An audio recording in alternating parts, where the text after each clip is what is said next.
Grégory Mariscal, et j'ai diminué mon nom à Mariscal, qui est mon nom de famille. Alors, Mariscal, il chante, il écrit de la musique et des textes, soit de chansons, soit d'autres choses, ça dépend des spectacles. Et puis, Mariscal aussi, depuis pas très longtemps, c'est Mariscal Hill, et c'est moi, c'est vrai. Je travaille aussi avec d'autres gens. J'ai toujours travaillé avec d'autres gens, je travaille avec des compagnies de théâtre et de danse, j'ai travaillé avec d'autres chanteurs. Et il y a des fois maintenant où du coup je ne suis plus sur scène, et où je dirige des gens qui sont sur scène à ma place, sur des choses que j'écris ou que je n'écris pas aussi. Et aussi maintenant je travaille avec d'autres chanteurs qui sont en studio. J'ai travaillé sur un disque récemment d'un groupe qui s'appelle Rocky, un groupe électro, et puis là je vais travailler sur un autre disque en décembre d'une jeune chanteuse qui s'appelle Nelila, qui a un projet qui n'est que vocal. Et voilà, et je travaille avec elle sur son disque. Ça, c'est un peu un de mes nouveaux métiers que j'aime bien. Moi qui n'ai jamais voulu faire de disque de ma vie, du coup, je travaille sur le disque des autres. Donc finalement, j'ai en un métier qui au départ chantait, c'était quand même la première chose que j'ai fait, je fais 5-6 métiers aujourd'hui.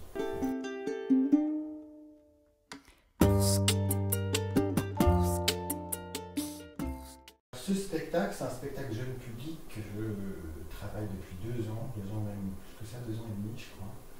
Et l'idée générale, c'est de raconter aux enfants, puisque c'est un spectacle jeune public, d'où viennent les chanteurs qu'ils écoutent aujourd'hui. Sachant que les chanteurs qu'ils écoutent aujourd'hui sont principalement des chanteurs qui sont du rap français. Et puis l'autre partie, c'est, on pourrait dire, un espèce de courant issu de la pop française. Ils écoutent par exemple Calogero, ce genre de chanteurs-là, donc du coup on est entre le rock et la pop. Et puis le reste, c'est un peu de la R&B française, on va dire, Tal, Shine, etc. 2 ans et demi, 3 ans, je réfléchis à comment on peut faire le lien, par exemple, entre les chanteurs de rap d'aujourd'hui et Yvette Guilbert en 1897. Voilà. Et donc, à travers une petite histoire à chaque fois, qu'on est en train de développer avec Cyril, du coup, à travers plein de musiques et de vidéos qu'on leur passe, c'est leur raconter, voilà, des chanteurs ils chantent ça, et ça vient de quelque part. Ça a une histoire. Et ça a une histoire dans finalement 2 trucs, même 3. Le premier c'est la musique.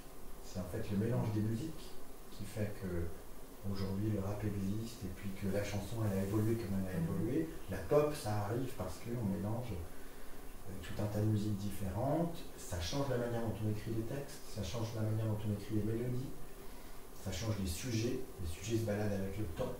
La chanson c'est comme un truc de l'air du temps au départ. Et puis il y a aussi la manière dont on représente celui qui chante. Et du coup, voilà, c'est aussi leur raconter tout ça.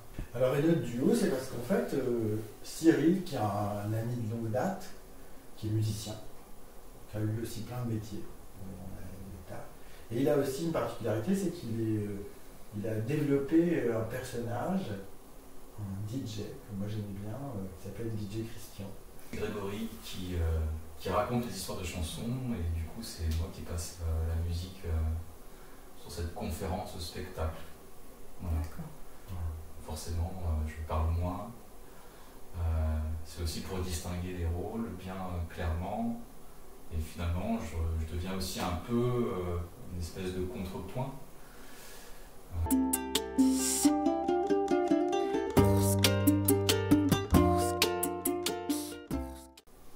Ça a quand même apporté des partenaires. C'est quand même important. Tu vois, du coup, il y a un tourneur avec qui on travaille et qui nous a vu à première ligne.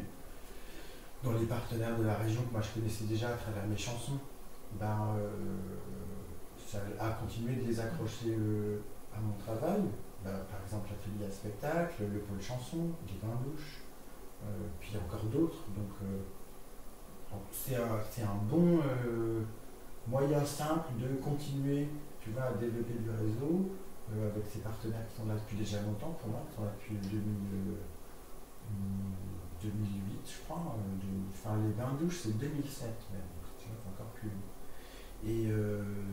Et puis après, ce que je trouve pas mal, même si on n'a pas trop eu le temps de le faire, somme toute, mais il y a un spectacle que je suis allé voir, par exemple, qui était à première ligne, c'est un Jokes in America. ici déjà, Oui. le 26 janvier, moi je suis très mauvais en date, hein. Au fin janvier et aussi le 30 mars. Voilà.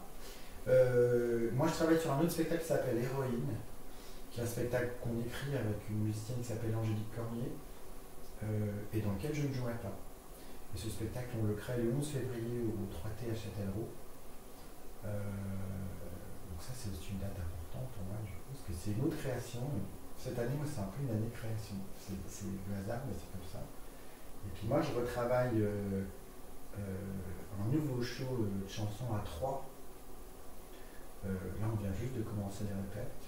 On espère que fin mai, on aura déjà un truc qui tiendra la route. Puis, si tout s'est bien passé, on aura aussi fini mon disque.